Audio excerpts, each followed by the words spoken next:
Саламатсыздарбы? Эфирде Тегирмен теле берүүсү. Бүгүнкү конокторубуз Жогорку Кеңештин мурунку төрагасы жана коомдук ишмер Ишенбай Кадырбеков менен терроризмге каршы күрөшүү боюнча ардагерлер кеңешинин төрагасы генерал-майор Артур Медетбеков болмокчу. Саламатсыздарбы? Саламатсызбы. Бүгүн 4 июнь Кыргызстанда парламентаризм күнү экен. Бардык кыргызстандыктарды жана сиздерди ушул күн менен дата менен куттуктайм. Анткени биз кандай болгон күндө деле бир 10 жылдан бери парламенттик өлкөдө жашап да. Бирок биз азыр парламентаризм жөнүндө эмес, ошо парламент башкарып аткан өлкөдө өлкөнүн улуттук коопсуздугу кандай болуп атат, эгемендиги кандай болуп атат деген маселе жөнүндө сүйлөшөлүк. Тагыраагы бир калк арасында жанагы Канттагы орус авиабазасынын тегерегинде чуруу болуп атат да. Ал жерде орус тарап реконструкция кылабыз, анан ошол жерди бизге менчикке бересиңер деген бир түшүнүксүз сүйлөмдөр киргизген экен. Ошонун тегерегинде чуруу болуп атат. Бул коомдук катуу сынга кабылды. Анан Жогорку Кеңеш бүгүн ошол протоколду ратификацияламак. Ошону карамак да, ратификациялоо же четке кагуу маселесин карамак, бирок белгисиз себептер менен жылдырып койду. Анан бул ушул боюнча сиз Ишенбай мырза айтсаңыз, бул Канттагы авиабазанын аймагындагы жер тилкесин кыргыз-орус сүйлөшүүлөр былтыр болгон экен. 2019-жылы жүргүзүлүп, анан былтыр мартта эле тараптар тарабынан кол коюлган экен да. Президенттер тарабынан кол коюлган экен. Эми ошону ратификация кылуу маселеси турат экен. Анан ошону протоколдун мазмуну биздин Кыргызстандын мыйзамдарына канчалык мындай кошот? Сиздин оюңузча. Эми үчүн чырычуу болуп атканын мен түшүнбөйм. Ратификация болуп атканы эми үчүн мурунку келишимге өзгөртүү киргизгендиктен ар бир өзгөртүү түрүнө чейин болсо дагы кайра ошону бекиткен институт өзү ратификациялап бекитиши керек. Ал эми бул жерден талаша турган эчтеке жок. Алар болсо келишим негизинде Россия муну арендага алып атат. Аренданын акчасын төлөп атат. Ал эми эксплуатация болуп атканда, тем более самолеттор учуп, чоң техникалар учуп атканда, взлетный полосаларды реконструкция кылыш мүмкүн, жакшыртышы мүмкүн. Ага каражатты аренда берип аткан Кыргызстан жасаса болот. И арендага алган бизге керек болуп атат деп алар өзү жасаса болот. Эгерде алар жасаса, акчасын инвестировать этчү болсо, ал ошо жасаган нерсесине менчик анын колунда болот. Бул менчик деген себеби бул бухгалтердин түшүнүгү да эмчегинде акчаны коротуп реконструкция жасагандан кийин ал короткон акчага бухгалтерия баланска киргизет, өзүнүн балансына. Киргизгенде ал бирөөнүн менчигин киргизе албайт, өзүнүн кеткен акчасын баланска киргизе алат дагы. Андан кийин ошонун негизинде амортизацион отчисление болот, ар кандай нерселер бухгалтерский болот. Ошонун негизинде бул бухгалтерский отчетность келгенде ушундай түшүнүк киргизет да. Эми инвестиция, кайсы гана чет өлкөлүк инвестиция Кыргызстанга келгенде, алар өзүнүн акчасын салып аткандан кийин же курулуш кылабы, же реконструкция кылабы, алардын анын менчигинде болуп калат. Бирок ал протоколдо жана оңдоп түзөө иштерин жүргүзөбүз. Анан ошонун эсебинен жанагы оңдоп түзөө тилкесин биздин менчикке бересиңер деген бир түшүнүксүз сүйлөмдөр бар экен да. Ошонун тегерегинде жок атат. Ошол жери биздин улуттук мыйзамдарга канчалык мындай мен окудум жана комментарияларды. Булар эгерде реконструкция кылып койсо, үстүнөн жаңы бетон кылып койчу болсо, менчик өтүп кеткенден андан кийин ошо менчик менен кошо жерде өтүп кетет деген түшүнүктөр болуп атат да. Андай түшүнүктөн алыс болушубуз керек. Бул мен айтып атпаймынбы? Жөнөкөй түшүнүк, бухгалтерский түшүнүк. Бул чоң акча, каражат кетет инвестицияга.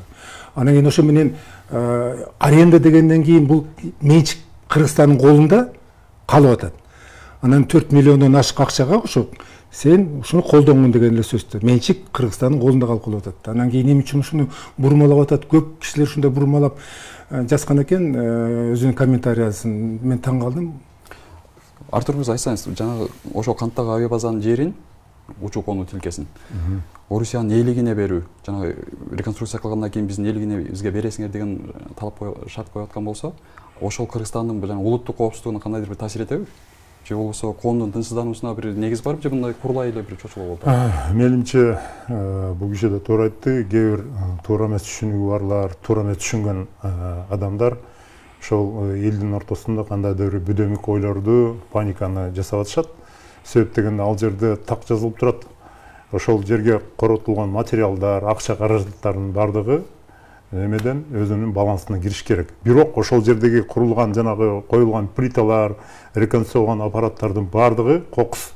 Кандайдыр бир келечекте Кыргызстан менен Россиянын ортосунда бир келишим түзүлүп, Россия чыгып кете турган болсо, ошонун баардыгы Кыргызстанга менчик болуп калып калат. Бирок бүгүнкү күндө убактысынча ал ошол коротулган материалдар жасалганын бардыгы Россиянын менчиги катары эсептелет. Ал эми анын астындагы жер, ошол зданиялар Кыргызстандын мындайча менчиги болуп эсептелет. Ушуну айырмалап билиш керек.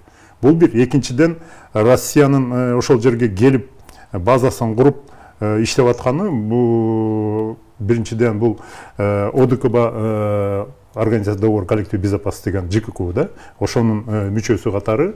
Экинчиден, Кыргызстанга болгон жардамы, коопсуздугу боюнча бул абдан чоң мындай жакшы шарттарды түзүп атат. Буну айта кетсек, Россиянын базасы жеке эле Кыргызстанда эмес, мына Казакстанда 7 базасы бар. Арменияда бар. Мисалы үчүн Арменияда Россия бир да тыйын төлөбөйт. Наоборот, армяндарга баягы кичине акчасын түшүрүп берет. 102 база бар. Тажикстанда бар 201 аскердик база. Бул Казакстандагы түзүлгөн 7 базанын көбү эми акча алышат, бир 200 миллионго жак бир жылда. Бирок ал жерде баягы Капустин Яр деген дагы бир жанагы космический немелер базалар бар. Ал эми тиги ошол эле чакан мамлекетте да карай турган болсок, Абхазияда базасы бар. Ошол эле жанагы Приднестровьеда, Южный Осетияда. Бирок алардын баардыгы кайра Россиядан акча төлөтпөй, өздөрү баягы сунуш кылып, өздөрү ошолорду чакырып, ошол жерде силердин базаңар болсун, бизди коргонууга, ошол тышкы күчтөрдөн, терроризмден коргонууга жардам бересиңер деп коюп койгон. Бул бүгүнкү күндө дүйнөлүк практика. Жеке эле бул Россияда эмес. Азыркы протокол маселесинде, протоколдо коомдун жанагы тынчсыздануусуна негиз барбы? Жанагы Кыргызстандын эгемендигине кандайдыр бир шек келтирет деген. Жок, эч кандай мындай тынчсыздануу жок. Бул жерден биздин ошо кээ бир түшүнбөй калган элдер кабатыр болбой эле койсун. Бул жерден убактысынча аренда. Убагында Путиндин айткан сөзү бар. Эгерде база биз кереги болсо, биз бир күндө эле чыгып кетебиз деген. Ошол формула бүгүн деле ишинде турат. Ошон үчүн бул жерден Россия аскер базасы бул биздин жерди алып коет, анан менчикте алат, анда мындай деген туура эмес түшүнүктөр. Кээ бир баягы түшүнбөгөн провокаторлордун мындайча маани бербеген, буга чоң маани бербеген түшүнүк болуш керек. Бул жерде жарандык активисттер бир параллель келтирип атышат да. Өзбек Жалал Абад жактагы жанагы Кемпир Абад суу сактагычын. Ошого параллель келтирип салыштырып атышат. Бир кезде 76-жылы 9000 гектар канча чоң жер Өзбекстанга арендага берилген экен, 20 жылга берилген экен. Анан Өзбекстан алып суу сактагычын куруп, анын тегерегине жана өзүнүн кыштактарын куруп баштаган экен. Алар 20 жылга алып арендага. Бирок өздөрүнүн кыштактарын куруп, кийин анан 20 жыл бүткөндөн кийин кайтаруу мезгили келгенде алар айткан экен: "Мына биздин ушунча расход кылдык. Мына кыштактарды курдук, мондай кыймылсыз мүлктөрдү салдык. Каласаңар сатып алгыла. Ушунча миллиард доллар болот" деп ушундай бир салыштыруулар болуп атат. Анан ошондой болуп калышы мүмкүн. Жок, мүмкүн эмес. Ал убакта Советтер Союзу болчу. Биз деген өзүбүзчө мамлекет эмес болчу, баягы союздун республика болчу. Ал ошо бул маселенин бардыгы Москвадан чечилчү, союздун. Ошол коммунисттик идея менен Советтер Союзунун ошол жактагы лидерлери кандай буйрук берсе, ошонун негизинде аткарылып калчу. Бул бир. Экинчи, 1993-жылы Будапештке соглашение болгон. Бүгүнкү күндө мына союздун республика тарап кетти. Ошолордун бүгүнкү кандай чегерасы болсо, ошо бойдон калат. Буга эч ким мындайча айтканда мындай тийишпейт, же болбосо басып алганга укугу жок деген ошол соглашение эл аралык.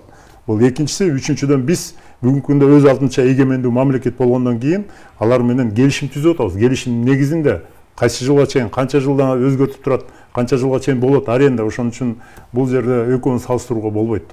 Сиз кандай дейсиз? Салыштыруу туурабы? Мен Кыргызстанды бир эрке баладай көрүп атам да. Бир жакшы сөз бар. Эгерде сен өзүң армияң жок болчу болсо, өзүңдү сактай турган күчүң жок болсо, сен башка мамлекетте акчаңды берип туруп ошону алып алышың керек деп. Армия башка мамлекеттин армиясын багышың керек деген сөз бар да. Бизде барбы Кыргызстанда авиация? же противовоздушный оборона барбы. Чет өлкөлөрдөн жаңы Афганистан болобу, башка мамлекеттерден болобу, ошо Өзбекстанда да чоң авиациялар бар. Эгерде бир нерсе болбой эле койсун, болуп калганда биз эмне менен жооп бере алабыз? Негизи мүмкүнчүлүгүбүз жок. Чындыгында эле өзүбүз эле болсо жакшы болот, мүмкүнчүлүгүбүз жок. Эми бул жерден алар авиациясын алып келип, бул маселе жагынан биз жаап берели. Силердин маселеңер башыңар оорубасын дегенден эрке бала дегенибиз, алар ошентип атса биз жок, сен ушу кантты колдонгон үчүн сен дагы аренда төлөгүң деп атабыз. Биз акчаларды дагы бербей. Кувейтке жанагы Америка бошотподубу, жана Ирак Кувейтке кирип кеткенде. Билесиңерби? 14 миллиард доллар төлөп беришти Кувейт. Белый пустыня деген операцияны бир эле жасаган үчүн 14 миллиард Иракты бошоткон үчүн эле. Мына Европаны байкап көрөлү. Европанын акчасын берип атышпайбы? 4%, кээ мамлекеттер 2%, Америка тиги НАТОны содержать эткенге акчасын берип атат. Өзүлөрүнүн армиясы жок болуп калды. Бирок башка бирөө алып келген армиясын, самолетун, Америкадан чыккан танкыларын, башкаларын баарына тең акчасын төлөп берип атат. Мына ушундай акыбалда. А бияктан Россия бизге жок, арендаңар да төлөп берели.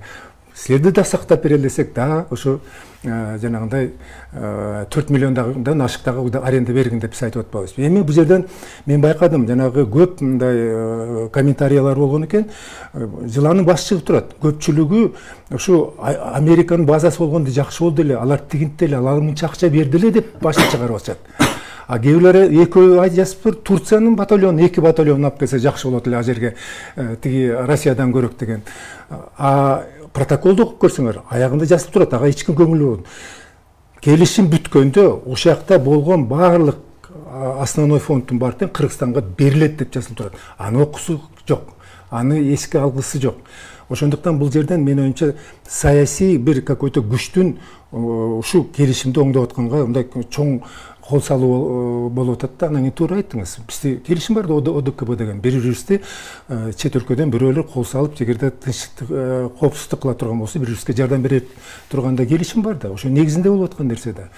Буга биз сабырдуулук кылышыбыз керек дагы, мындай жанагындай провокацияларга берилбешибиз керек. Бирок сиз айтып атасыз, биз эрке баладай болуп атабыз, биздин коопсуздугубузга ОДКБ негизинде биз база беришибиз керек. ОДКБ Россия кам көрүп атат. Ошого дагы биз мындай канаттанбай, дагы бир кошумча учуручулук кылып атабыз. Бирок ошол эле кезде биз 2015-жылы Гансин чыгардык. Ал деле ошондой эле шарт менен турган. Бизге кошумча каражат берип аткан менен бизден бирөө кол салса, же Кытай болобу, же Россия, же Өзбекстан кол салса болсо, биз силерди коргоп беребиз дегендей ОДКБда келишим жок да. Андай келишим болгон жок да. Ошондуктан алар акчаны төлөп атты. Алар болсо жанагы Афганистанда болуп аткан окуяга база керек болчу. Ошон үчүн төлөп атышты. А бул жерде бизде келишим барды. Салыштыруу болбойт. Россия менен Казакстан, Белоруссия менен Арменияның келишими бар да. Биз эгерде бирөө чет өлкөлүктөр кол салса болсо, бирибизге жардам беребиз деген келишим бар да. Мындай учурда биз болсо акчаны сурап алышыбыз керек.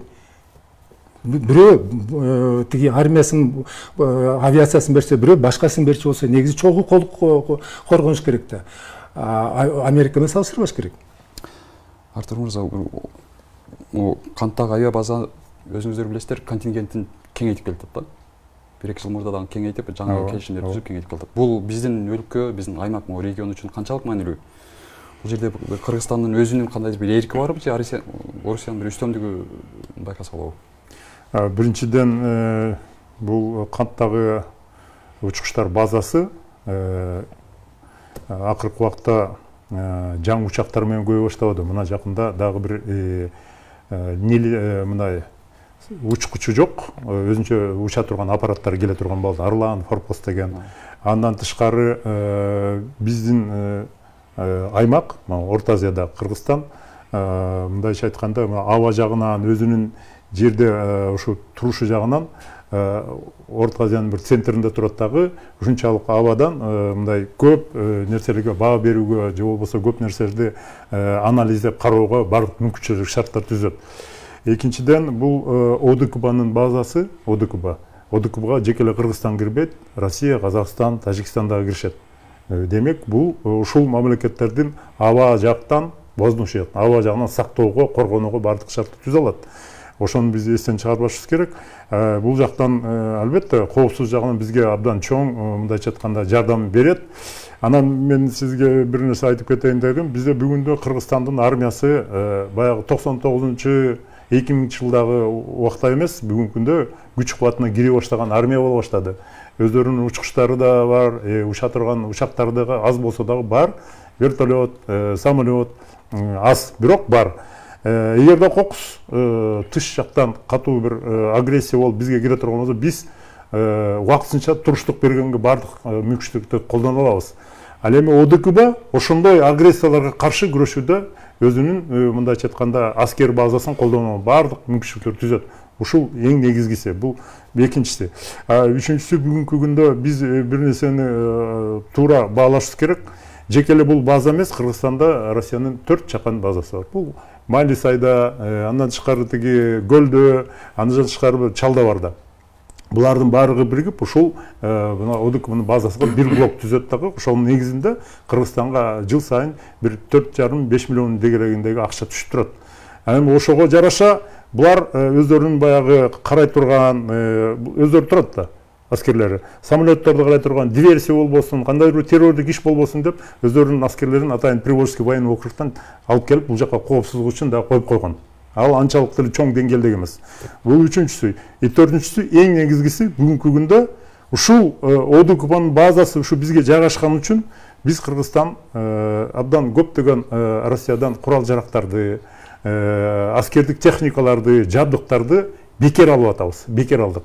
Андан тышкары биздин офицерлер, аскерлер көбү ошо Россияда окуп, жаңы бүгүнкү алдыңкы заманбаптын ылайык техникалары менен байланыша турган связдарды үйрөнүп, ошону бизге коргоого, Кыргызстанды коргоого бардык шартын түзүп атат. Буну да эстен чыгарбаш керек. Эң акыркысы мына Россиянын акыркы убактарда мына 2-3 жылдын ичинде кандай деген жардамды берди. Мисалы үчүн ошолор 240 миллионду убагында кечип койду биз карызыбызды. Андан тышкары мына болуп аткан техникалык же курал жабдык ошолор боюнча бүгүнкү болуп аткан алдыңкы процесстер боюнча атайын литератураларды, атайын ошол боюнча техникалык жаңы мындай курал аспаптарды берип атат. Муну да эске салышыбыз керек. Бизге ким эле бизге ушундай жардам берейин деп турат. Жок, бул жерде суроо. Жок, бул суроо ошого бир жооп болуп атат да.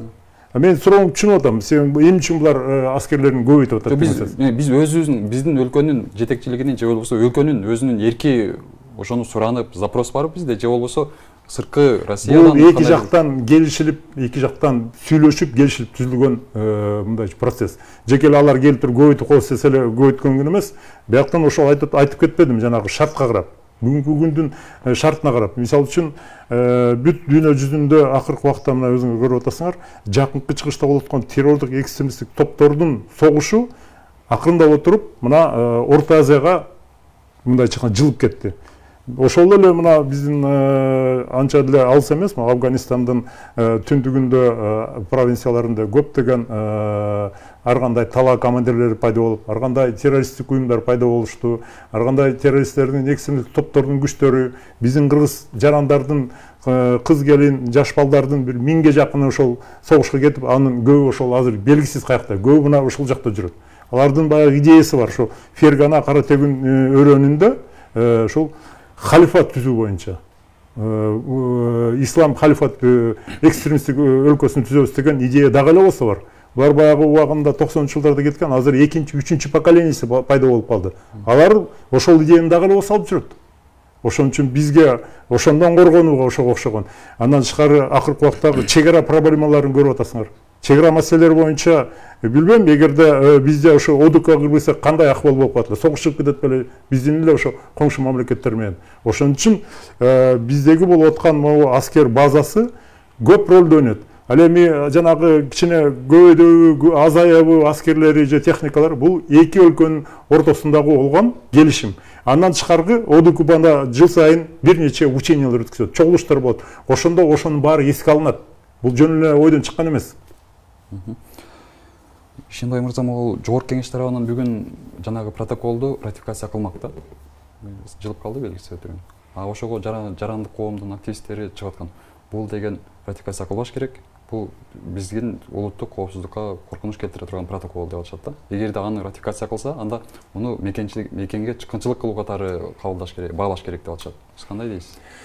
Мен деле жогорку кеңеште депутат болгондо оппозиционный группаларда жүрчүмүн. Оппозиция деген бир кызык түшүнүк да, мамлекеттин болгон бир позициясына каршы чыкмай деген эле сөз. Эгерде сен ошончолук каршы чыккандан кийин жок муну кол койбой эле, жок ушундай жанагы келишимге жокко чыгаралы дегенден кийин ошол эле күч анда кантип коргонобуз деген сунушун бериш керек. Анда алар ачыгын эле айтыш керек, ОДКБдан чыгалы деген. Анан бюджеттен акча табалы дагы өзүбүздүн армияны тиги Россиядан, Афганистандан кем эмес армиябызды түзөлү, акчаны бияктан табалы деп айтышы керек. Бул жөн эле бунун кереги жок деп. Анан мен айтпадым, жанагы Facebook, анан жанагы комментарияларды окуп көрсөм. Бир жыланын башы чыгып турат да. Эмне үчүн алар Турцияга ошолор менен болсо жакшы болот эле, Американыкы жакшы эле бекер кетирди деген сөздөр бекер чыккан жок да. Бекер чыккан жок. Ошондуктан жөн эле жок, жарабайт дегенде ал сен ошо сунуш кылышың керек, эмне жарайт? Ошо өкмөткө эле, ошо эле парламентке. Жок, редакцияда боюнча мындай кылгыла, тигиндей кылгыла деп. Ошондуктан бул биздин тиги каршы чыгып аткандардын конструктивдүү эмес, жөн эле мындай шалакайлык мамиле болуп атат да.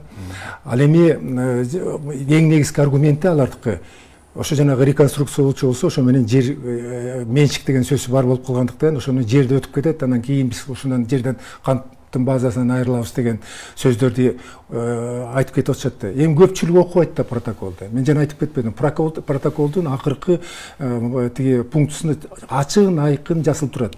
Келишимдин убактысы бүткөндө бүт канттагы болгон бүт мүлктүн баардыгы Кыргызстандын балансына берилет деп жазылып турат. Ал эми аны окуган жок да элдер. Бул беркилер айтпай атат да. Бир комментарийде айткан жок да. Сиз азыр айтып атпайсызбы жанагы? Анан кийин юридикалык жактан да бир кайталап койду.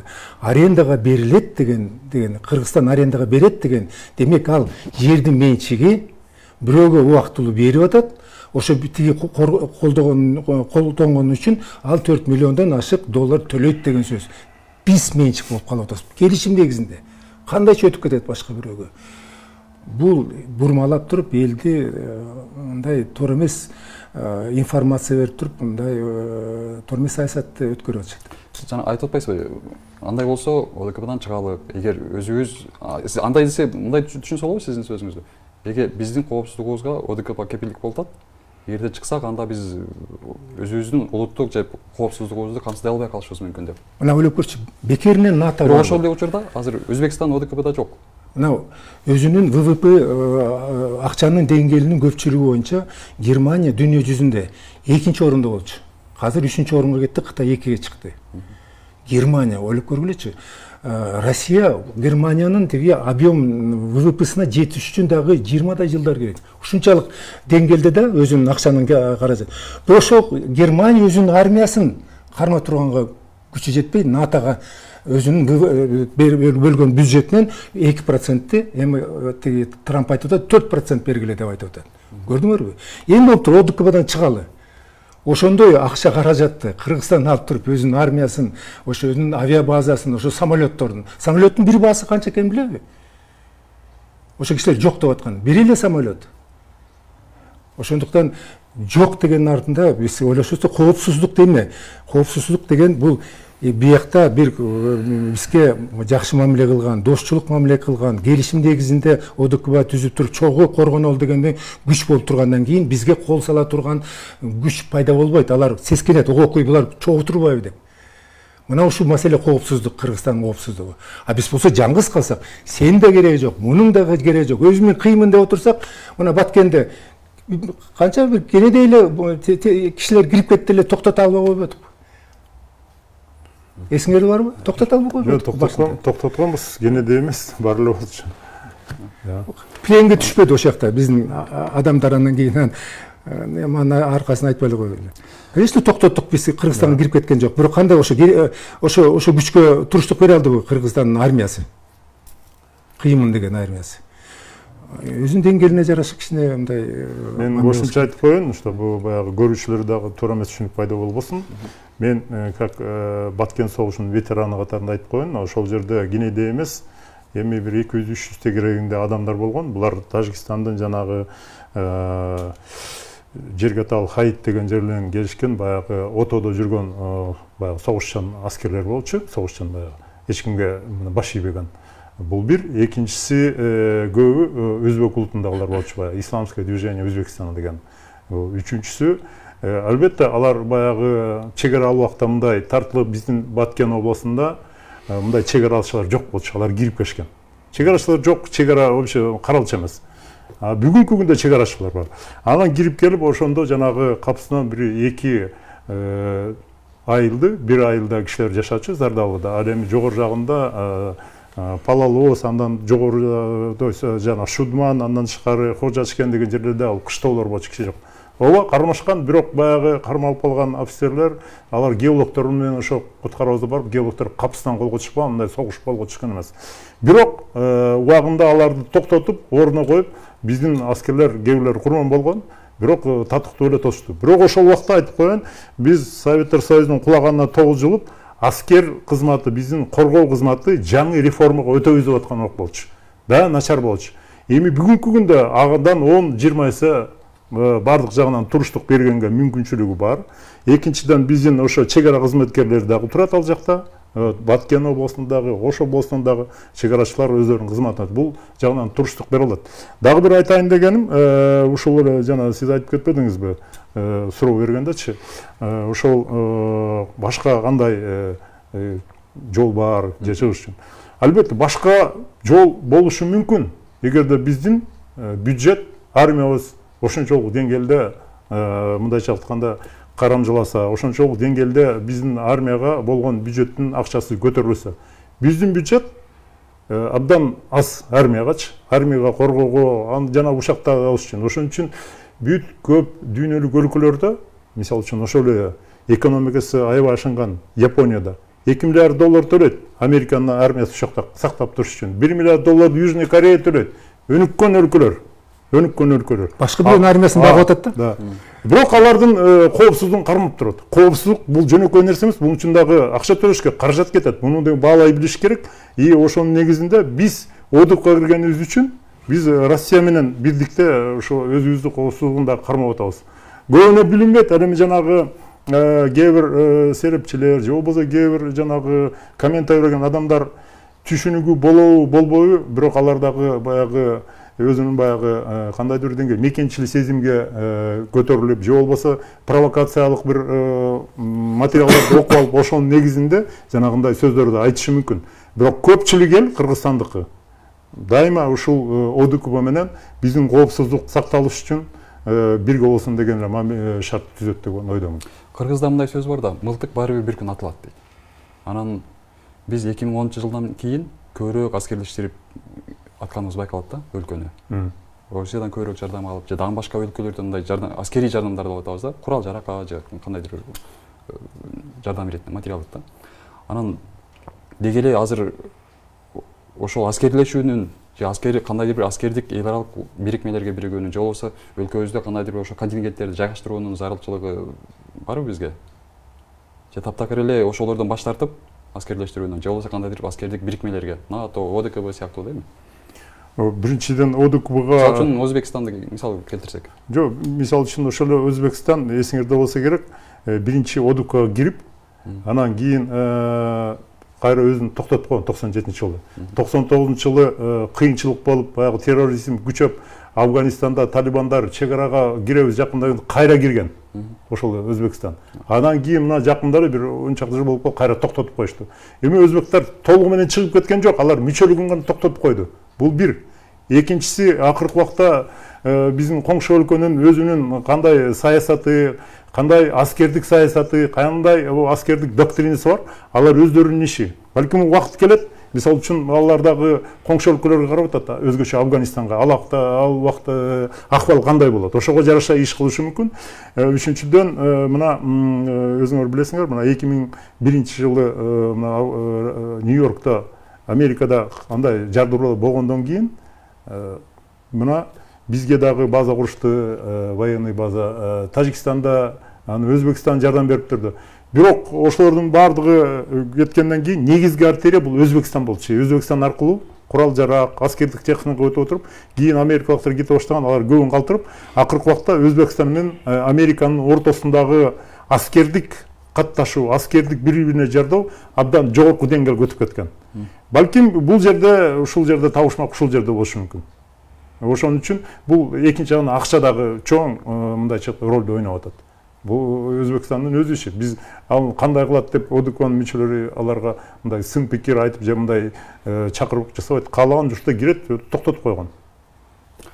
Сиз айтсаңыз, ошол биз ушундай мамлекетке баш мыйзамдык деңгээлге чейин көтөрсөк болобу? Аскерсиз, аскердик максатсыз бир кандайдыр өлкөнү түзүүгө.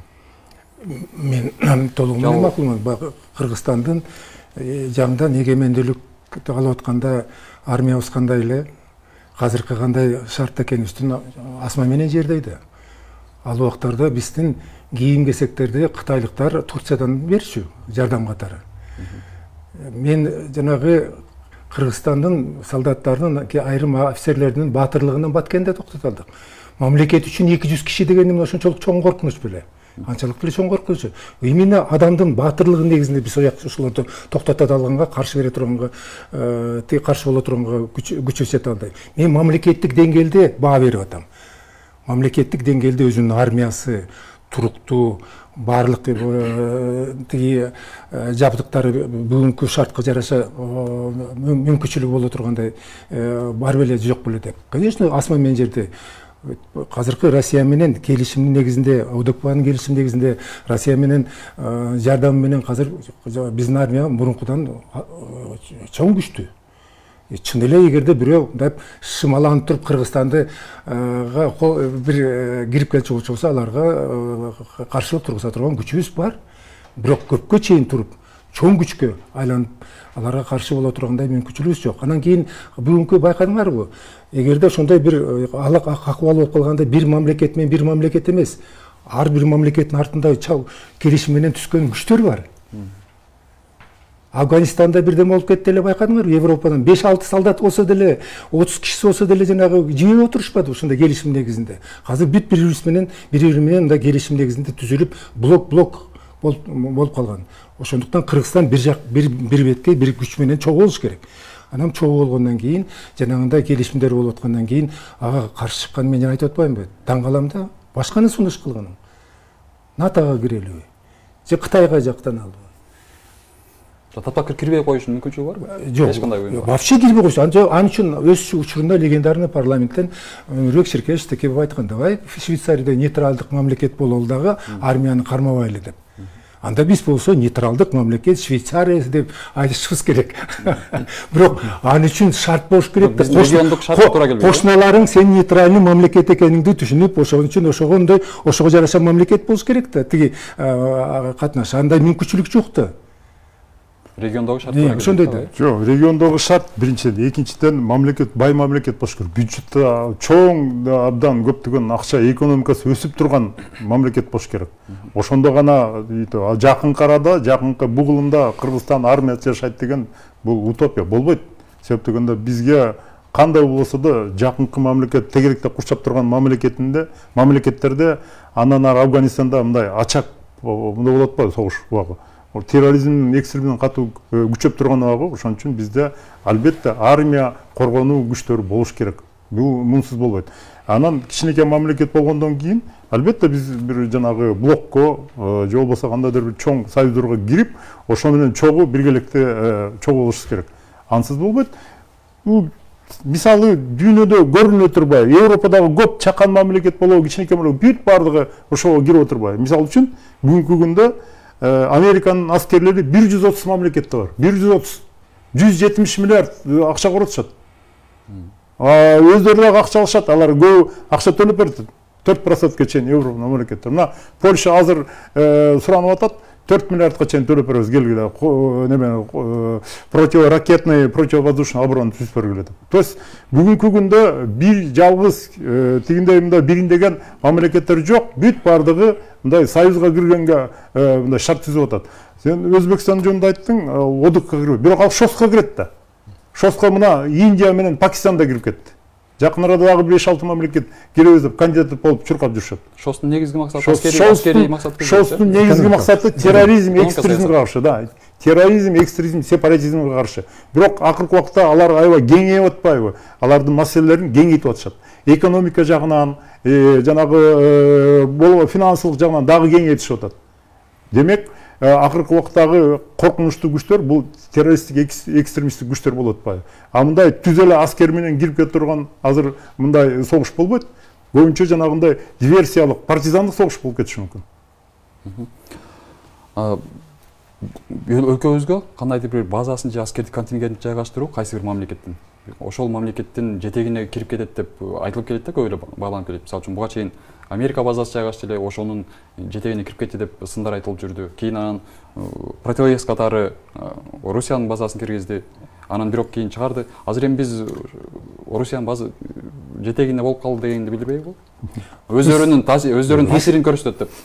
Эстеп көрчү, кээде бир бүгүнкү болуп аткан маселелерге жооп алыш үчүн тарыхты карап көрөлү. Тарыхта кыргыздар мүмкүнчүлүгү бар эле. Афганистандан келип атты го англичандар. Биз менен келишим түзүп, биз менен чогуу болгула деп туруп.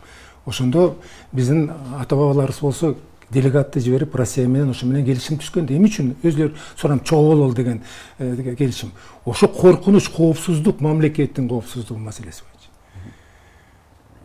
Эгерде андай болбой, башкача болуп калганда, Афганистандарда болуп, Англия менен келишим түшүп калганда, биз Афганистандагы кепибиз ушундай болмок да. Дайым тарыхта кичинекей мамлекеттер ушундай өзүнүн ордун издеп, ошон өзүнүн мындай үзөңгөш мамлекеттер менен достчулук түзүп туруп чогуу бололу деген саясатты алып келген. Илгертен бери. Жанагы Манасты окусаңар, казак кытайлыктар менен согуш болуп атканда, биз кыргыздар деген, кыргыздар жаңгыс эмес болчу да, тегерегинде. Кыргызский каганат деп айтканыбыз менен канча племелер, жүздөгөн племелер чогулуп туруп, аты кыргыз каганаты болгон менен. Ошолордун баары тең чогулуп келип, жанагындай урук-уруктар чогулуп келип туруп, чоң күч болуп турган туруштук бергенде. Ошондуктан бул тарыхый нерсе. Азыркы заманда дагы биз өзүбүздүн жолубузду табышыбыз керек. Үзөңгүлөш мамлекетибиз менен чогуу болушубуз керек. Анан СССР убагынан кийин СССР убагында чогуу болуп туруп, кийин ушундай андан арда чогуу бололу деген саясат болуп атат бүгүн. Менин оюмча бул туп-туура. Дагы бир кошумча айта турган нерсе, албетте биз кайсы союзга кирбейли, ОДКБ, ШОСБ, Евразес, АТЦ СНГ кирбейли, ошол системада болбойлу. Бирок биздин бийлик жетекчилери, биздин эл этнос катары, мамлекет катары сакталыш үчүн эч убакта алардын мындайча айтканда ар кандай гегемониялык ойлор, пикирлерине мындайча айтканда өзүбүздүн туруштугубузду бере алганга тең ата сүйлөшкөнгө бардык шартты түзүшүбүз керек. Бул негизги принцип. Бул идеясында ошондой. Да, бул биздин идея ошондой болуш керек. Ошого биз аракет кылышыбыз керек. Тең ата сүйлөшүп, ошонун негизинде иштеп жүргүзөбүз. Реалдуулукта эми бул бүгүнкү күндө реалдуулукта биз көбүнчө жанагы өзүбүздүн келишимдердин негизинде иштеп атабыз. Реалдуулукта. Бирок кээ бир мындайча айтканда ар кандай серепчи болобу, же болбосо батышты, же болбосо чыгышты караган саясатчылар болобу, ошол түшүнүктөрдү провокациялык жолдор менен билдирип, ошонун негизинде туура эмес ой пикирлерди жаратып атат. Эгерде биз реалдуулукта андай болсо, биз эч агала өзүбүздүн баягы мындайча эгемендүүлүгүбүздү жоготуп, же болбосо андан тышкары мындай баардык жагынан катуу көз каранды болуп калабыз. Албетте биз экономик жактан көп жерге көз карандыбыз. Бирок ошого карабай, баягы умтулуу, тырышуу кыргыздар үчүн акыркы принцип болуп, ошонун негизинде бизде мамлекетте иш жүрүп атат. Бирок кандай болбосун бийликтегилер, өзгөчө бизде бийликтегилер келишим түзөт да. Бийлик ошого аракет кылыш керек. Түз, туура эгемендүүлүктү сактап калыш үчүн, этнос катары сактап калыш үчүн тең ата сүйлөшкөнгө коңшу мамлекеттер менен өзгөчө. Себеп дегенде акыркы убактагы мына чек ара маселелерге ошонун бир принциптерин көргөзүп атат да. Коңшу мамлекеттер мен кошумча катары айтып коеюнчу. Могу келишимде туп-туура сөз айтылды да, биз Кыргызстандын өзүнүн эгемендүү мамлекетибизди унутпашыбыз керек. Мен өзүм ошол кезде депутат болчумун. Чыркырап чыкканбыз биз ошо оппозиция. Америка менен келишим түзүп атканда, ал жерде бир пункт жазылып калган болчу. Эгерде кылмыш иш кылчу болсо Американ солдаты, алар Американын майзамынын негизинде жоопко тартылат деп жазылып калчу. Биз кандайча? Бияктан биздин кишибизди өлтүрүп койсо, тигиндей болуп калса, алар биз жоопко тарта албай калабы деп. Көрдүңөрбү кандай? Ошого жол бергенге шартка барып калган. Азыр Россиянын ОДКнын келишимин жакшылап окуп көрсөңөр, аяктан ар бир мамлекеттин болуп аткан нерсеге ошо мамлекеттин мыйзамынын негизинде, эрежесинде мамиле болот. Жоопко да тартылат деп. Эгерде бир жерден кылмыш кылып койчу болсо, ошо жанагы элөчүктөр Кыргызстандын мыйзамынын негизинде жоопко тартылат. Башкача да көрдүңөрбү? Келишимди түзүп атканда дагы биз өзүбүздүн кызыкчылыгыбызды, эгемендүү мамлекетибизди сен биякта болуп атасың базада, коноксуң деген түшүнүктү келишимге келтириш керек. А жок, сен бул жерден каалашыңча билгениңди кылып ал, анан Америкада жооп бересиң деген бул болбогон нерсе. Мына көрдүң, бир кичинекей берененин негизинде биз уттуруп койгонбуз. Анан эсиңе барбы? Авария болду, бир баланы өлүп калганда жоопко тартып албай койдук да. Эчтеке кыла албай койдук да. Дипломатиялык эне аталары чыркырап эле калып калды да. Келишим негизинде алар айтты, жок, Америкадан жооп берет деп койду. Бул ошондуктан биздин мамлекеттин башчылары, парламенттер ар бир үтүрүнө чейин текшерип, бул жерден Кыргызстандын кызыкчылыгы, Кыргызстандын коопчулугу дагы эмес, ошондой эле өзүнүн намызы тийбейт абы. Өзүбүздүн эгемендүүлүгүбүзгө каршы болбой туруп, ошол жагын караштырыш керек. Бул жанагы келишим түзүш, бул чоң маселе. Саясий маселе. Ал эми деталдап келгенде парламент ар бир статьялардын, ар бир жанагы сөздөрүнө көңүл буруп туруп, түшүнбөгөн турган нерсе болсо түшүндүрүү берип, муну оңдоп келгиле деп туруп, бул жерден бул туура эмес болуп калыптыр деп туруп айта турганда эмеси бар, шарты бар. Ошон үчүн парламент ратификация кылат. Элдин өкүлдөрү ошон үчүн окуп туруп, Кыргызстанга добусу кетпейт экен деп анан добуш берет. Ал кезде карап атканда биз астык болуп калдык да, добуш бергенде чыркырап чыгып колубузду көтөргөнүн менен көпчүлүк добуш берип коюшкан. Сиз азыр парламенттин ролун, ошо идеясын ошондой болуш керек деп айтып атасыз. Конечно же, анан бирок биздин реалдуулук таптакыр башка азыр. Биздин парламенттин күчү, биз көрүп атабыз да, өйдөдөн түшкөн мыйзамдарды пачкалап өткөрүп берип атат. Карап, карабай туруп. Ал бул башка маселе. Бул биздин мамиле парламенттин деңгээли. Парламентибиз ушундай протоколдо же ушундай мыйзамдар кабыл алып деп ишенесизби? Мен жана айтып калбадымбы, кээ бир сөздөрү туура эмес жазылып калган деп. Ушуга көңүл бурбай мен көрөм, эртең бүгүн кабыл алышат да. Ушундай нерселерге көңүл буруш керек. Эки кайчылаш пикир жараткан сөздөрдөн жокко чыгаш керек. Эки тарап болгондо экөө тең түшүнө тургандай. Ачык түшүнүк болуш. Ачык сөз болуш керек. Экөө тең биле тургандай. Мындай болсо мындай болот экен деп. Бул жерде бир сөз кошулуп калган экен, бир эле сөз. Ал болсо эки пикир жаратылып атат. Эки пикир. Ошо кийин талаш татыш болуп калса, тигилер жок, мындай турбайбы? Бул Россиянын менчиги деп түшүнүккө мындай болуп калышы. Биздики айтабыз, келишим негизинде мындай болот деп талашып калышыбыз керек. Мына ушундай нерселерге көңүл буруш керек. Ошон үчүн парламент. Демек, бул протоколдо талаштуу жери бар. Эми канчалык деңгээлде алар окушат, канчалык деңгээлде булар окушуга көңүл бурат. Көп эле документтерди ратификация кылып атпады. Мен эсимде бар, депутат болуп жүргөндө ар бир ратификация берген документке 2 барак, 3 баракка чейин биз приложение кылчубуз, ушул жерде оңдоп келгиле деп. Артур мырза, азыр сиз айттыңыз го, коңшулар менен тең ата сүйлөшүбүз керек деп. Анан ошол тең ата сүйлөшүш үчүн сөзсүз эле артыбызга кандайдыр бир байкебизди, агабызды, күчтүү агабызды фон кылып алып туруп, анан тең ата сүйлөшүбүз керекпи? Же өзүбүз күчтүү болушубуз керекпи? Тең ата сүйлөшүш үчүн албетте буга саясий чечкиндүүлүк, саясий эрк керек, биринчиден. Экинчиден, мамлекет дагы күчтүү болуш керек. Үчүнчүдөн, кадр маселеси, кадр саясаты туура, адис, профессионал, таза адамдар иштей турган болсо, анда ошо тең ата сүйлөшкө баардык шарттар түзүлөт. Эгерде тең ата болбосо, мына кече күнү мурда күндө биздин тиги Өзбекстан менен сокто болгон чек ара маселелери боюнча чатак чыгып кетти. Биздин вице-премьер барып алып эл менен сүйлөшпөй, тигилер менен сүйлөшүп, анан кийин эртесинде Өзбекстандын массалык маалымат каражатынан азыр белгисиз фейкпи же ошондойбу Кыргызстан бизден кечирим сурады, Сохриштан жолу курулбайт, токтотот, андай мындай деген. Бул боюнча өкмөт мындайча айтканда өздөрүнүн түшүнүгүн, пояснение билдирүүсүн бере элек.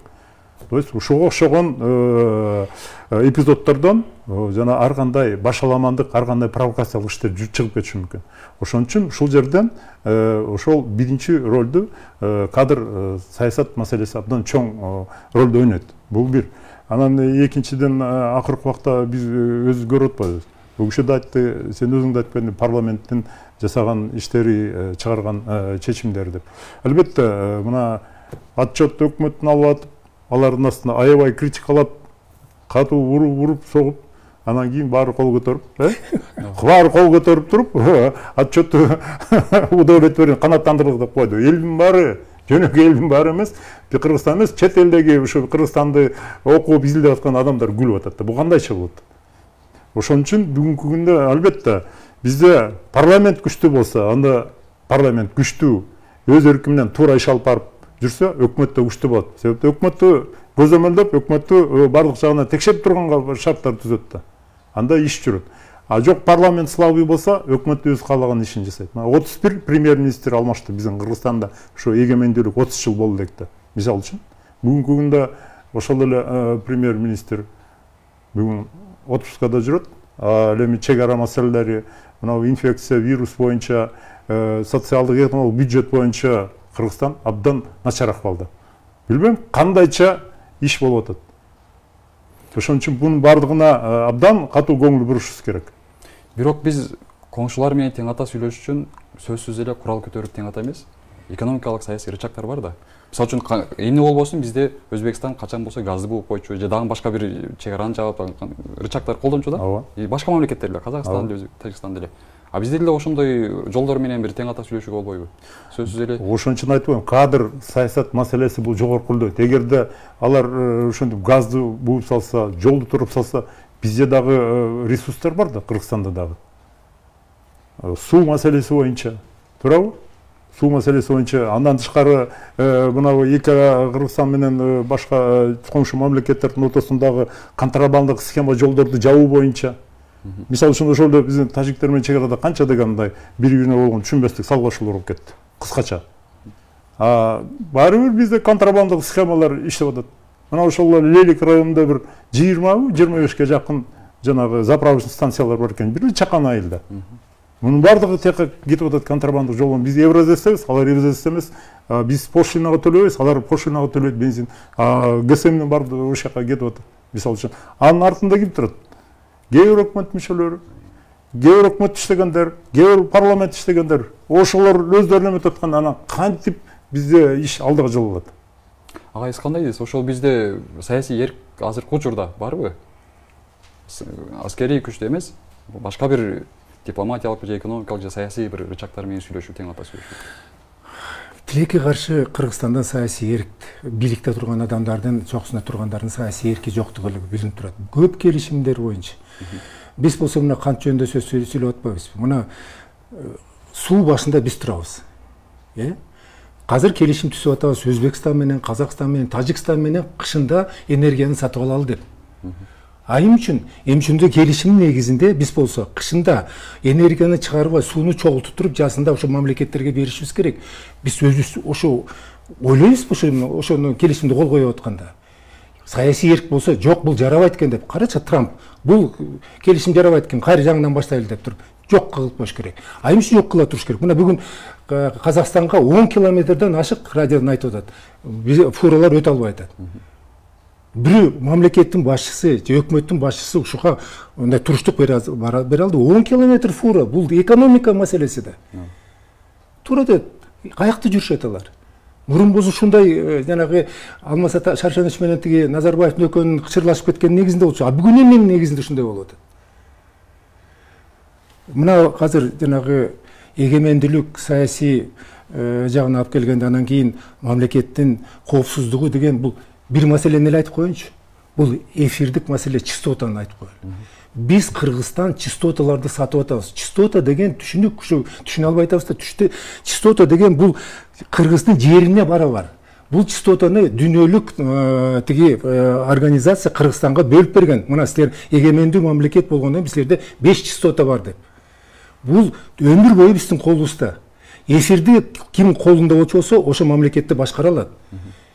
Бизде бир эле частота калды азыр, телеком менен жана радио колдонуп атат. Калган баарын сатып ийдик. Биз дүйнө жүзүндө частоталардын арендага берет. Мен бир мисал айтып коеюн. Тургут Азал келгенде Курманбек Салиевич бизди Бакиев чакырып калды. Мен Атунбаев үчөөбүз, анан президент тигим Турцияныкы келип калды. Эрдоган. Эрдоган эмес болчу. Андан мурун дагы бирөө болбоду. Тургут Азал мурун. Ал мурун. Андан кийинкиси. Анан ал айтты, ушундай болуп тур, силерде окуя болгон экен, $1,5 миллиард силерге жардам берели деп келдим деп ошентип атты. Биз сүйүнүп кеттик. Анан бир-эки маселени чечкенге жардам бербейсиңер деди. Эки эле маселени дейт. Эмне десе, авиалиниядан бир частотаны бербейсиңерби дейт. Ойлоп көрчү, $1,5 миллиардты жардам берем деп сураганы бир авиалиниянын частотасы. Анан Бакиев мага айтты, сиз жооп бербейсизби? Министр транспорта отурган болчумун. Анан мен айттым, бизде бир частота бар Турцияга. Силерде эки частота. Дүйнөлүк тажрыйба негизинде, паритеттик негизинде силер бизге дагы бир частота беришиңер керек. Биз кат жаздык, 4 жолу кат жаздык. Бир жооп жок. Силер 3-чү частотаны сурап атасыңар. Бизге экинчини бергиле, паритет кылалы. 3-чү жолду 3-чү частота боюнча сүйлөшөлү дедик. Унча калбай калды. Баасын көрдүңбү? Қазір болса жалақ Түркияның авиалиниялары учуп атат, Кыргызстандын авиалиниялары уча албай калды, частотасы жок. Сатып ийген биз. Биз аны мүмкүн кайра ала турган мүмкүнчүлүк жок. Ошондой эле жана эфирный частоталарды. Эл дүйнө жүзү ошондо бул эгемендүүлүк, коопсуздук деген маселе. Коопсуздук. Дүйнө жүзүн бартаң арендага берип атса, өзүнүн самолеттори жок болгондо, өзүнүн радиостанциялары жок болгондо. Биз болсо сатып атабыз. Жерибизди саткандай сатып атабыз. Ушуга эмне үчүн көңүл бурушпайт? Ой, эме арзан саткан экен, көп саткан эмес. Кептин барак, эмне үчүн саттың сен?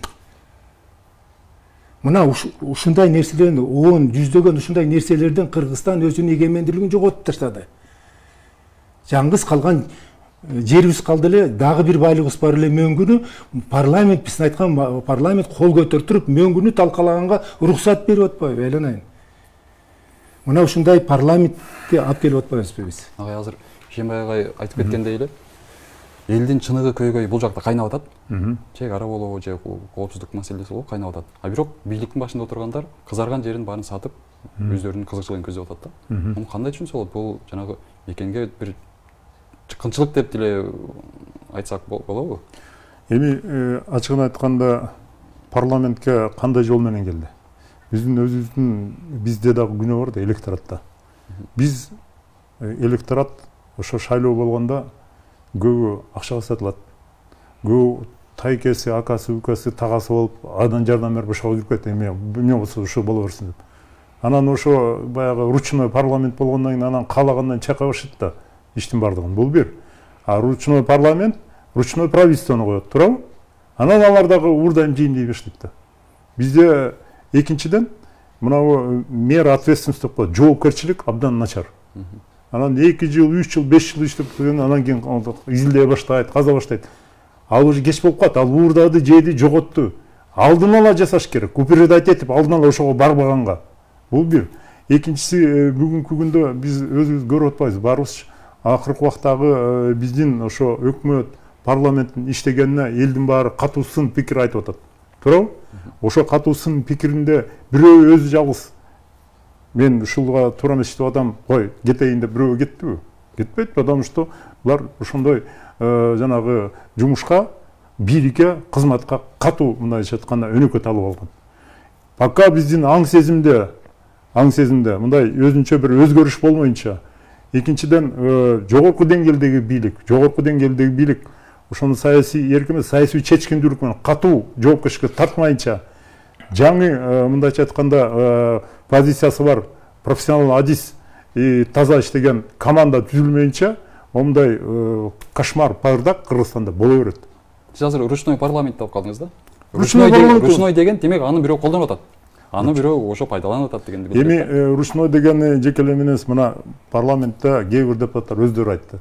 Спикерди сиз өкмөткө адвокат болуп атасыз. Өкмөт эмне алса ошону кыласыз. Жок, өкмөт менен парламенттин ортосундагы иш жүргүзүү дайыма баягы ар кандай айтыш эмес, булардын ортосундагы мындай позитивдүү, анан эң негизгиси элдин кызыкчылыгы үчүн, мамлекеттин кызыкчылыгы үчүн иш болуш керек. Ага каршы эмес. Экинчиден, эң негизгиси алардын ортосундагы иш катнашы мындай чечкиндүүлүк болгону менен бирге текшерүү процесстерди жүрүтүш керек. Аны өкмөт эмне алып келсе эле ошону өткөрө берген болбойт да.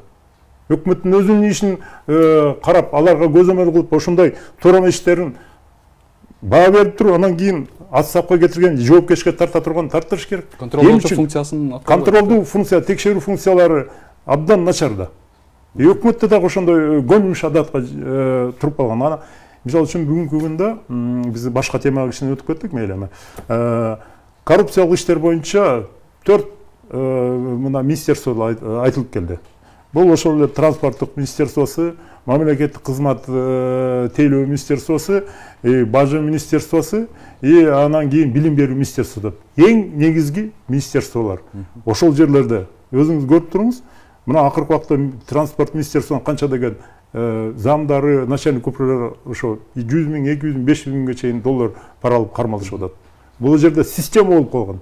Пока биз системдүү коррупциялык схемаларды жоготмоюнча же төмөндөтмөйүнчө бүт ошол системдүү коррупциялык схемалар баардык мамлекеттик тейлөө кызматтарында мындайча айтканда өсө берет. Ошол коррупцияны айтып калдыңыз да. Грузиянын мурунку президенти Саакашвили бир айтып калды эле. Эгерде өлкөдө коррупция гүлдөп атса, демек биринчи кишиде маселе болушу мүмкүн деп. Кандай дейсиздер бул? Ал өзү таза эмес болушу мүмкүн дегенди айтып атат да. Ал өзүн айттыбы? Өзү биринчи киши болчу да. Ошо ал өзүнүн мисал коюп атат да. Мен барып коррупцияны жойдум деп атат да. Ошону мисал коюп атат да. Мага чейин коррупция биринчи лицого чейин болгон экен. Мен бардым, коррупцияны жойдум, өзүм таза болдум деген мисалды айтып атат да. Мен мындай айтар элем. Мына бизде жакында эле бул боюнча көптөгөн депутаттар өлкөдөгү өлкөнү мындайча айтканда бийликти алып барып башкарып бул аткаруу бийлиги. Туурабы? Себеп дегенде министерстволор, ведомстволордун бүт бардыгы премьер-министрге башчат. Премьер-министр боюнча канча деген скандалдар чыкты, туурабы? СК Мобайл, Частота, анан жана дагы башкалар боюнча. Ошол боюнча бул кишиге депутаттардын кээ бирлери бетинен айтпады, ай, ушуларга неме кийлигишкен экенсиң, токтоткун, давай жооп бергин, ишти карайлы деген. Бирок андай болбой жатпайбы? Туурабы? Кээде мындай оо пикирлер туура позицияны жаратыш керек. Иш жүзүндө совсем башкача болуп атпайбы? Ошон үчүн мындайча айтканда тиги Саакашвилинин айткан сөзүндө дагы мындайча айтканда бир орун бар. Сиз кандай дейсиз? Ошол коррупция ошол министрлик деңгээлдерде элеби же Акаев айткандай 7-нчи этажга чейин чыгып кеттиби? Коррупция кичинекей мугалимдин деңгээлинде болуп атпайбы? Эми ал жагын айтпай эле кой. Ал өйдөгө мен системадан айтып атам да. Коррупция эмнеден пайда болот? Системадан. Эми үчүн мисалы университеттердеги иштеп аткан мугалимдер ошол эле студенттерден пара алып атат. Система ошого жол берип атат. Ошо кичинекей ошол жактан. Ал өсүп келтирип туруп башка жерге. Да. Ал ошол эле мугалим бир нерсени чечип докторго барабы, же милицияга барабы, же паспортный столго барабы, же госком имуществого барабы, айга акчаны көтөрүп барыш керек. То есть система ошондой болуп калды да. Ал эми депутаттарга келгенде биз бир эле нерсени талкалап койдук да. Конституция боюнча биз эң негизги тиги принципти койдук. Биз демократиялык мамлекетпиз деп. Демократия деген мамлекет бир гана түшүнүгү бар. Элдин бийлигинин мамлекет деген. Эл бийлик, эң чоң чокусу. А эл өзүнүн бийлигин болсо шайлаган өкүлдөр аркылуу өткөрөт. Депутаттарга, президентке. Ошо шайлоо укугунан ажырап калбадыбы? Бүгүн кайсы депутатты эл шайлады? Эл партияны шайлап атат. Демек залда партия отуруш керек. Ойлоп көрүңүзчү. Экинчи беренде жазылып турат. Депутаттарды шайлайт эл деп жазат. А биз болсо законду жасап атабыз. Бюллетенге партиянын ысымы жасалат деп. Бюллетен деген эмне? Бул жазуу түрүндө шайлоочунун ою, чечими. Мен муну шайладым деп. Демек залда СДПК партиясы, Кыргызстан партиясы отуруш керек. А жанагы кишилер эмнеге отурат? Алар бирөөдө добуш алган жок да. Ошентип Кыргызстанда элге бир гана койду, добуш берүү укугун калтырып койду дагы, шайлоо укугунан ажыратып койду. Депутаттарды шайлоо укугунан ажырап калды дагы. Ал тизмени болсо партиянын лидерлери кимди киргизет, жакынынбы, акча бергенинби өздөрү билип калды. Алар болсо тияктан административдик ресурсы дагы иштеп кетпесин деп туруп, ана тизмесин көтөрүп барышып атат администрация президентке. Мына тизмени текшерип койчу, карап көрчү, жарайбы, жар. Муну алып коеюн, хорошо. Кийин шайлоо убагында тийишпегилечи деген. Мына ушундай шарт болуп калды. Ушул эреже туура эмес экенин, системанын туура эмес экенин какшап бүт бойдон айтып атат, эл дагы айтып атат. Укугубузду бергиле деп. Ошону калтырып атат. Өзгөртпөй атат. Демек келе жаткан парламент мындан дагы жаман парламент, олигархический парламент болот. Алар өзүнүн аброюна жараша өкмөттү шайлайт. Конституция боюнча мамлекетибиздин эң чоң бийлик колунда, премьер-министрдин колунда. Премьер-министрдин Dünya жүзүндө Кыргызстандын тарыхында биринчи жолу падышага чектелүү гана укук берилген. Чектелүү. Буга чейинки конституция боюнча президенттин укугу чексиз болчу. А өкмөттүкү чектелүү болчу. А бүгүнкү болсо чектелүү. А премьер-министрлик өкмөттүкү чексиз. Ошондуктан биздики болсо эң чоң бийлик премьер-министрде. Бүгүн эмне үчүн чет өлкөлөрдө барлык жерде тиги Арменияны Пашинян кыдырып жүрөт? Эмне үчүн дегенде алар ошо конституция негизинде. Кыргызстан менен Армениянын конституциясы негизде окшош. Анда эмне үчүн бизде андай болбойт? Бизде кептин баары ушундай болуп калды да. Биздин президенттер бир нерсени түшүндү. Да, мен укугумдан айрылып калдым конституция негизинде. Бирок мен башкарышым керек. А башкарыш үчүн менин тил алган, мен каалаган депутаттарды отурушум керек деп тур. Жанагы болуп аткан нерсеге Атамбаевдин бирөө да колу жок. Анын баардыгы парламенттин колу менен иштегенде. Парламент өкмөттү каалаганын тиги Атамбаев болсо бүгүн болсо тиги бүгүнкү президенттин макулдугу менен алып кол койгон жок да. Парламент чечип атат. Парламент тиги өкмөт чечип атат. Мынча айтканда өзү каалаган адамдарды алып барып эл шайлаган эмес адам. Өзү каалаган. Ошондо парламент аркылуу, өкмөт аркылуу бийликти колдон чыгаргысы келбей атат президент. Мына ошон үчүн ал системаны калтырып койду. Ушундай эле парламентти алып келейин деп атат. Бардыктан какча пай 9%-тан 7%-га өткөрүлдү дегенге дагы макул болгон жок. Бирок кандай болгон күндө деле жана эл аралык сапарларда, эл аралык мамилелерде биздин премьер эмне үчүн көрүнбөйт дагы? Президент жүрөт. А бул жерден жанагы эмне үчүн жанагы Арменияда ошондой болуп калды. Арменияда эл кадимкидей чыкпадыбы? Өкмөткө бийликти берген. Өкмөттүн башында Пашинян болсун деп чыгышпадыбы? Эл толкубадыбы? Эми бир суроо. Бул Канттагы авиа база биздин Манас улуттук авиа базанын бир таяныч кошумча пункт болуп эсептелет экен да, стратегиялык объекттерде. Запастагы резервде. Анан ушул стратегиялык объектте биз керек болсо Манасты, Ош базаларын, авиа базаларын сатсак, аба майдандарын сатсак деген маселени көтөрүп атышат. Ошол негизи кандай бизге киреше алып келеби же кандайдыр бир улуттук коопсуздугубузга бир маселеден жаратабы?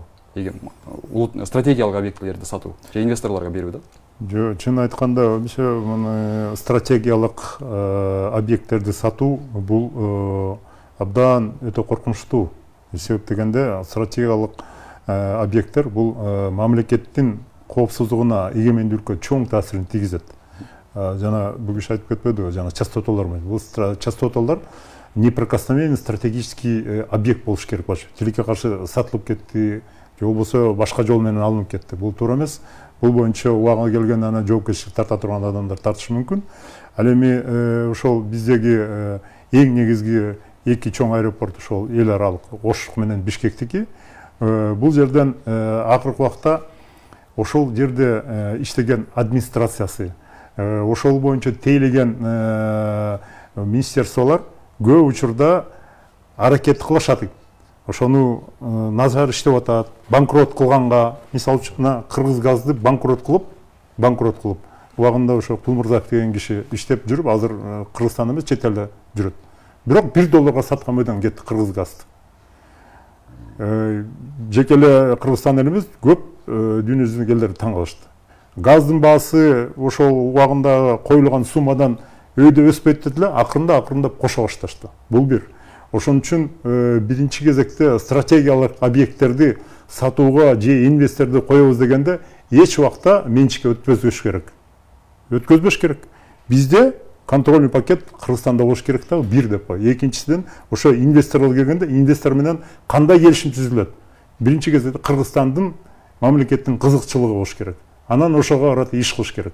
Эгерде албетте кээ бир мына биздин убагында америкалыктар жакшы эле взлетный полосаны тиги аэронавигацияга аябай эле жардам берип кетпеди база болуп турганда. Бул ачык сөз. Бирок акыркы убактагы ошол аэропорттун жетекчилери келген сайын ар кандай өздөрүнүн кызыкчылыгы үчүнбү же алардын аркасында турган жетекчилердин кызыкчылыгы үчүнбү туура эмес иштерди жасаудун негизинде аэропортту ушу канча жылдан бери сунуштап келатат. Түрктөргө берсекпи же болбосо ошол жерди убагында өзүнчө бир чоң мындай уча турган өзүнчө бир ушул хап кылсак. Хап кылабыз деген дагы сөздөр айтылып ар кандай проекттер болгон, бирок бирөө да ишке ашкан жок. Бул боюнча терең изилдеп, аябай кызыкчылык үчүн, биздин өзүнүн кызыкчылыгы үчүн ошол жердеги проблемалардын баарын көтөрүп чыгып, эмне болгону, балким жанагы берип аткан прибылин, берип аткан иштерин текшерип көрүш керек. Себеп дегенде бул аэропорт боюнча абдан чоң криминалдуу маселелер көп дагы эле болсо. Анын баарын бүтүрбөй туруп, эптеп ошо хап кылабыз же болбосо сатабыз деген бул абдан туура эмес. Эми акыркы жана жыйынтык болчу суроом болсун, Ишенбай агай. Кыргызстан кайсы бир державанын алдында күн кор болбой, бир өзүнүн чыныгы, эгемендигин, бүтүгүндүгүн сактап калыш үчүн кандай иш-аракеттер кылыш керек? Бул мындайда мамлекетти жолу келечеги алдыда болуш үчүн мамлекеттин башында турган жарылчактын үстүнө ким отурса ошо айлантат дегендей, мамлекетчил адамдар келмейин Кыргызстандын келечеги болбойт. Баары тең адамдан болот. Ошол эле президент болобу, депутат болобу, өкмөт болобу, ар бир адам ошо министр болобу, мамлекетчил болуш керек биринчи. Мамлекетчил деген бул чоң түшүнүк. Сен эң кандай гана чечим кабыл албасын. Сен чөнтөгүң аркылуу эмес, сен жакындарың аркылуу эмес. Сен мамлекетке ушу пайдасы келеби?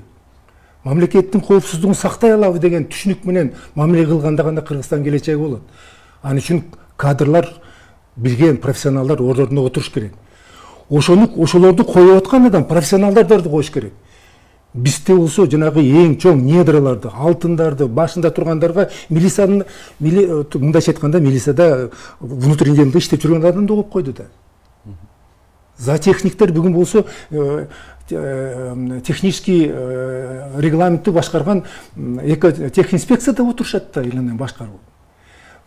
Мындай кызык ой кетип атат да, Кыргызстанды башкарып, Кыргызстан келечегин ойлогон, ошону чече турган адамдарды койбой, түшүнүксүз адамдар бийликке келип аткандан кийин, демек ошолордуга указын же болбосо распоряжениясын кол коюп аткан киши мамлекетчил эмес деп айтса болот. Эгерде премьер-министрге өкмөттүн мүчөлөрүн тандап атканда, ошого добуш берип атканда, ким тиги парламенттегилер, алар эгерде ошонун профессионалдын карап добушун бербесе, демек парламентте да ошондой адамдар турат. Мына коронавирусту алалы. Коронавирус барлык жерлерде ким эң жооптуу ушундай эпидемия болуп атканда? Министерство здравоохранения экинчи киши, санэпидемстанциянын чоңу, мындайча айтканда. Ал биринчи зам болчу. Ошонун колунда барды. Ошол бүт нормативный право актарды даярдап келтирип, жанагы алып келип атты. Эгерде Кыргызстанда жанагындай нерсе болуп кетсе, көп жүргөн министр эмес, ошол киши жооптуу киши. Ошол кишиден сураш керек. Бүгүн ал киши министр болду. А саясий лидер болуп турган министр ал жумуштан кетти. Бирөө сурап көрдүбү? Эмне үчүн тияктан 175 киши Саудовский Аравиядан келатканда, ошол жакта уже карантин болгондо, Катар менен Саудовский Аравия, аларды биз обсервацияны өткөрбөй, бардык жөн эле кое берип идик. Бирөө суроо бердиби? Мына байкадыңарбы? Мына демек ошол жакта парламентте отурган адамдар дагы мекенчил эмес. Ошолордун коюп аткан адамдар да мекенчил эмес. Демек Кыргызстандын келечеги дагы бул мындай жакшы болот дегенге мындай чоң суроо болуп калды да. Ошо бизге келип ачык маек болуп бергениңиздер үчүн сиздерге чоң рахмат. Урматтуу телекөрүүчүлөр, биз бүгүн канттагы орус авиа базасы Кыргызстандын эгемендигинин кепилиби же коркунучу деген теманы талкууладык. Бизде конокто Жогорку Кеңештин мурунку төрагасы жана коомдук ишмер Ишенбай Кадырбеков менен терроризмге каршы күрөшүү боюнча ардагерлер кеңешинин төрагасы генерал-майор Артур Медетбеков болду. Саламатта калыңыздар.